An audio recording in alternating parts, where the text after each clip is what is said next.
Ante un mundo donde los grandes poderes económicos influyen en los gobiernos y estos se alinean a patronales y empresarios, donde la precarización laboral y la desigualdad económica crecen cada día, donde los medios de comunicación, controlados por intereses privados, intoxican y fragmentan la opinión pública, ante todo esto, solo nos queda unir fuerzas.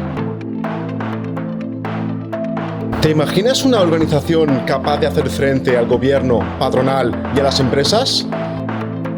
Existe y se llama Comisiones Obreras. Somos la primera fuerza sindical en 40 años de democracia y contamos con una amplia estructura de organización, pero sobre todo tenemos capacidad de movilización y fuerza para combatir las injusticias laborales. Las mujeres bien organizadas tienen más poder de lo que te imaginas. Te ofrecemos transparencia, lealtad y compromiso. Afíliate a Comisiones Obreras.